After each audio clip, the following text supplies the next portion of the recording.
Hi dear students, यहाँ पे हम आज बात करेंगे कि किस तरीके से हम फ्रैक्शन को अरेंज करते हैं असेंडिंग और डिसेंडिंग ऑर्डर में। ठीक है, तो मैं आपको अभी तक लाइक फ्रैक्शन के बारे में बता दिया था। तो लाइक फ्रैक्शन क्या होते हैं कि ऐसे फ्रैक्शन जिसका जो डिनोमिनेटर हो सेम हो। ठीक है, a fraction having same denominator. तो ऐसे फ्रैक्शन जिसका डिनोमिनेटर सेम होता है तो उसको हम क्या बोलते हैं, लाइक फ्रैक्शन होते हैं। और यहाँ पे हम जो कंपैरिजन करेंगे वो लाइक फ्रैक्शन के बीच में ही करेंगे, है ना। मीन्स कंपैरिजन मतलब कि कौन सा छोटा है कौन सा बड़ा है। आप इस वर्कशीट में आप छोटा और बड़ा, ग्रेटर और स्मॉलर वाला जो है यूज कर चुके हैं। तो यहाँ पे सिर्फ आपको क्या देखना है कि कौन सा छोटा है कौन सा बड़ा है और किस तरीके से हम असेंडिंग और डिसेंडिंग ऑर्डर में कैसे हम अरेंज करते हैं, ये यहाँ पे आपको देखना है। तो यहाँ पे देखिए, अरेंज इन असेंडिंग ऑर्डर। तो असेंडिंग का मतलब क्या होता है कि स्मॉलेस्ट टू हाईएस्ट, तो सबसे छोटा फिर इसके बाद सबसे बड़ा। जैसे यहाँ पे आप देखिए क्वेश्चन नंबर 3 में आपको दिखाई दे रहा है कि 7/9, 3/9, 5/9, 11/9 एंड 8/9 इस तरीके से है। और सभी का डिनोमिनेटर आप देख पा रहे हो क्या है, सेम है। इसका मतलब सभी क्या है हमारे एक लाइक फ्रैक्शन में आते हैं। अगर इसको अरेंज करना होता है वो भी असेंडिंग ऑर्डर में, इसका मतलब पहले आपको क्या लिखना है, सबसे छोटा नंबर जो है उसको पहले लिखना है। ठीक है, सबसे छोटा कौन सा है, जिसका नोमरेटर सबसे छोटा है वो सबसे छोटा होगा। तो नोमरेटर सबसे छोटा कौन सा है, 3/9, ये पहला हो गया।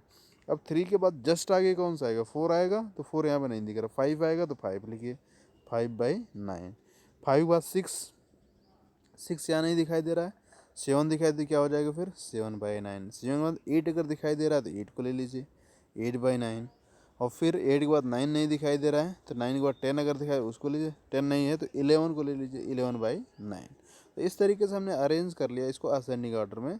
तो पहला 3/9, फिर 5/9, 7/9, 8/9, 11/9। अब यहाँ पे आप क्या देख पा रहे हो कि जो पहला जो लिखते हैं वो सबसे स्मॉलेस्ट रहता है इस ग्रुप में, और जो लास्ट में लिखते हैं वो क्या रहता है, ग्रेटेस्ट रहता है। मीन्स असेंडिंग ऑर्डर में कभी भी नंबर को अरेंज करते हैं तो हम स्मॉलेस्ट से हाईएस्ट की तरफ बढ़ते हैं। ठीक है, कि जो सबसे छोटा है पहले उसको लिखते हैं, फिर उससे बड़ा, फिर उससे बड़ा, और लास्ट में सबसे बड़ा लिखते हैं। क्लियर।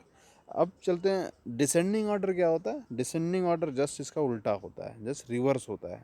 ठीक है, उसमें क्या करते हैं, डिसेंडिंग ऑर्डर में क्या करते हैं कि सबसे पहले हम जो बड़ा नंबर होता है उसको पहले लिखते हैं, फिर उससे छोटा, फिर उससे छोटा, लास्ट में सबसे छोटा लिखते हैं। क्लियर। अब चलिए यहाँ पे देख लेते हैं। तो इसमें आपको थर्ड का मैंने बताया, ये पार्ट बता दिए। ऐसे आपको बी भी करना, सी भी करना, डी भी करना। अगर डी आप करना चाहे तो एक हम बता देते हैं। अब इसमें देखिए 1, अब यहाँ पे देख लिए कि सभी का डिनोमिनेटर क्या है, सेम है। तो यहाँ पे कोई प्रॉब्लम नहीं है। अब यहाँ पे हम क्या कर लेंगे कि 1/10 पहले लिखेंगे, फिर क्या लिखेंगे 3/10, फिर 6/10, 7/10, 8/10। ठीक है। अब इसके बाद जो है कि हम डिसेंडिंग ऑर्डर में कैसे करेंगे, तो ये तो आप इस तरीके से अरेंज कर लिया। डिसेंडिंग ऑर्डर में कैसे करेंगे, देखिए डिसेंडिंग ऑर्डर में करने के लिए जैसे हम कोई एक एग्जांपल यहाँ पे ले रहे हैं, एक क्वेश्चन ले रहे हैं। मान लीजिए हमने इसको ले लिया। तो अब यहाँ पे देखिए डिनोमिनेटर सभी का सेम है, मीन्स ये लाइक फ्रैक्शन में आते हैं। तो सबसे पहले आपको सबसे ज़्यादा वाला नंबर क्या है, 10 है, तो 10/7 यहाँ पे लिख लिया। अब 10/7 से जस्ट पहले, 10 के पहले कौन सा आएगा, 9/7, तो 9/7 हो गया। 9 के बाद क्या 8 अगर होता तो 8 को लिखते, 8 नहीं है, 7 भी नहीं है, 6 नहीं है, 5 नहीं है, 4 है, तो 4/7 लिख लिया। 4/7 के बाद फिर क्या लिखेंगे हम, 2/7 लिखेंगे, चूँकि 3 है ना, तो 2/7। लास्ट में क्या लिखेंगे, 1/9। अब यहाँ पे आप 1/7। अब यहाँ पे आप क्या, यहाँ पे बेसिक देख पा रहे हैं कि डिसेंडिंग ऑर्डर में सबसे बड़ा जो होता है वो पहले लिखते हैं, और सबसे छोटा जो होता है वो लास्ट में लिखते हैं।